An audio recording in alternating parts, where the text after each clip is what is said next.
Hello students, मैं doctor Indu Kumari, department of psychology, NLS college, Jaitpur, Daudpur, from JP university Chhapra. आज मैं UG part 1 के students के लिए पेपर 1 में पर्सनैलिटी के अंतर्गत ही उसके उपागमों यानी कि अप्रोच के बारे में ही चर्चा करूँगी। आज का हमारा टॉपिक है प्रकार उपागम, टाइप्स अप्रोच। तो आज हम इसी की चर्चा करने जा रहे हैं कि टाइप्स अप्रोच किसे कहते हैं। प्रकार सिद्धांत व्यक्तित्व का सबसे पुराना सिद्धांत है और इस सिद्धांत के अनुसार व्यक्ति को खास खास प्रकार में बांटा जाता है, स्पेशल कैटेगरीज में डिवाइड किया जाता है व्यक्ति के व्यक्तित्व को, और उसके आधार पर उसके शील गुणों का क्या किया जाता है, वर्गीकरण होता है। इसी संबंध में कुछ मनोवैज्ञानिकों ने इसको परिभाषित किया और कहा कि व्यक्तित्व के प्रकार से तात्पर्य व्यक्तित्व के एक ऐसे वर्ग से होता है जिसके गुण एक दूसरे से मिलते जुलते हों, एक दूसरे के समान हों। जैसे अंतर्मुखी एक प्रकार का व्यक्तित्वशील गुण है। ये भी अंतर्मुखी क्या है, एक प्रकार का शील गुण है। और जिन व्यक्तियों को इसमें रखा जाता है उनमें कुछ सामान्य गुण होने चाहिए। जैसे कैसे गुण, संकोचनशीलता होनी चाहिए, शाइनेस, कि हर बात बोलने में वो सकुचे, शर्माए, सामाजिक कार्यों में अरुचि हो। सोशल वर्क में जो होते हैं इंट्रोवर्ट लोग, वो सोशल चीज़ों में एक्टिव नहीं होते हैं। लोगों से कम बोले, कम मिलना जुलना हो उसका लोगों से, ऐसे गुण पाए जाते हैं। तो उनको किस में रखा जाएगा, अंतर्मुखी व्यक्तित्व में, क्योंकि ये सारे जो गुण हैं इसी अंतर्मुखी शील गुण के अंतर्गत ही आते हैं। यदि व्यक्तित्व के अध्ययन के इतिहास पर अगर हम ध्यान डालें तो स्पष्ट हो जाएगा कि 2400 वर्ष पहले ही सिद्धांत के द्वारा व्यक्तित्व की व्याख्या की जाती थी। 2400 वर्ष पहले क्या की जाती थी, इस सिद्धांत के अंतर्गत व्यक्तित्व के बारे में व्याख्या की जाती है।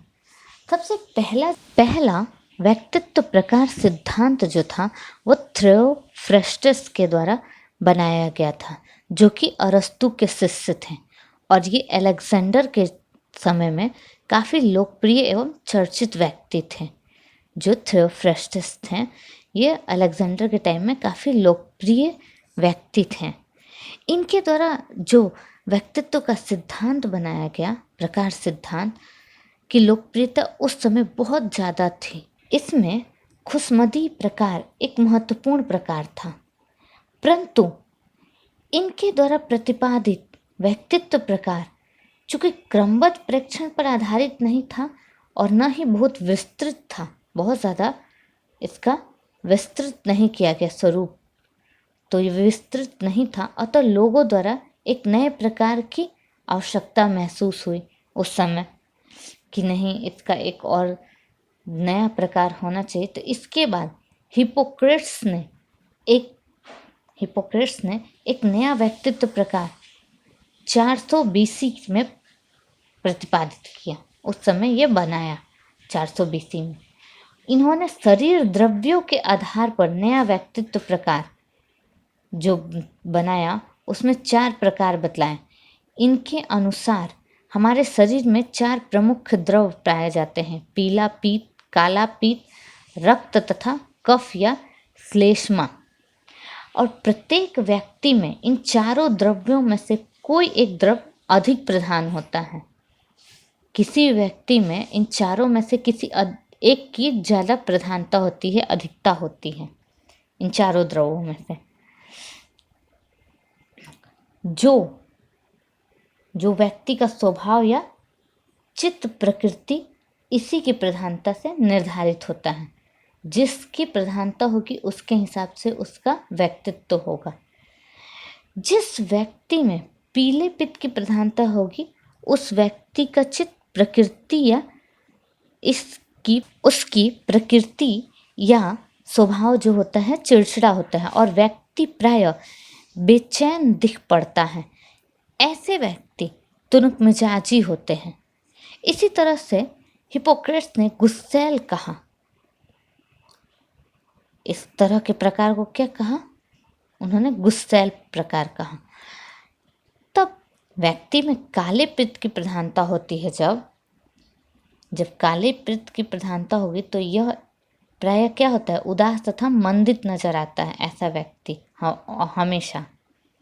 इसी तरह से विषादी या निराशावादी कहा जाता है जिसको, इस तरह के प्रकार को, जो हमेशा उदास और मंदित रहेगा उसे विषादी और निराशावादी ही कहा जाता है ना। जिस व्यक्ति में अन्य द्रव्यों की अपेक्षा रक्त की प्रधानता होती है वह प्रसन्न तथा खुशमिजाज होता है। वह ऑलवेज खुश रहता है। जिसमें रक्त की प्रधानता होती है, जिसमें रक्त द्रव्य की प्रधानता होती है, वो क्या रहता है? प्रसन्न तथा खुशमिजाज। इस तरह के व्यक्तित्व प्रकार का उत्साही या आशावादी कह सकते हैं उसको हम। जिस व्यक्ति में कफ या श्लेष्मा जैसे द्रव्य की प्रधानता होगी वो कैसा होगा? वह शांत स्वभाव का होता है तथा उसमें निष्क्रियता बहुत अधिक पाई जाती है। उसमें भाव शून्यता के गुण भी पाए जाते हैं थोड़े बहुत। तो इस तरह से व्यक्तित्व के प्रकार को वर्गीकृत किया था उन्होंने और इस तरह से वर्गीकृत करके विरक्त करके बताया था। हिप्पोक्रेट्स के बाद रोस्टन ने सबसे प्रभावकारी व्यक्तित्व का प्रकार विकसित किया, जिसका आधार क्या था? शारीरिक दिल डौल के आधार पर। उन्होंने व्यक्तित्व के 4 प्रकार बतलाए। किस आधार पे? फिजिकल ये के आधार पे, आपके शारीरिक बनावट के आधार पे। तो ये था रोस्टन द्वारा बनाया गया व्यक्तित्व का प्रकार जो विकसित किया था उन्होंने, यह था। भाई वायोला ने रोस्टन के उक्त श्रेणियों को क्या किया था?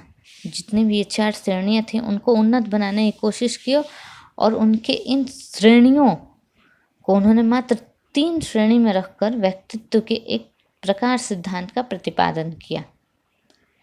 वायोला ने के अनुसार ये 3 प्रकार हैं जो बतलाए उन्होंने। पहला था माइक्रोस्पालिंकिंग, दूसरा नॉर्मोस्पालिंकिंग और तीसरा था माइक्रोस्पालिंकिंग। तो ये 3 प्रकार जो थे व्यक्तित्व प्रकार की विशेषताएं रोस्टन द्वारा बतलाए गए जो थे उनको संशोधित करके इन्होंने बनाया था। अगर आधुनिक मनोवैज्ञानिकों की बात करें तो इनके द्वारा प्रकाश सिद्धांतों को मूल रूप से सिर्फ 2 भागों में बांटा गया है। 2 भागों में ही बांटकर अध्ययन किया गया है, व्याख्या की गई है। पहले भाग में व्यक्ति के शारीरिक गुणों एवं उसके चित्त प्रकृति या स्वभाव के संबंध पर बल डाला गया तथा दूसरे भाग में व्यक्ति के मनोवैज्ञानिक गुणों के आधार पर उसे भिन्न भिन्न प्रकारों में बांटकर अध्ययन करने की कोशिश की गई है। इन प्रकारों की चर्चा हम अपने अगले एपिसोड में करेंगे। आज के लिए इतना ही। धन्यवाद।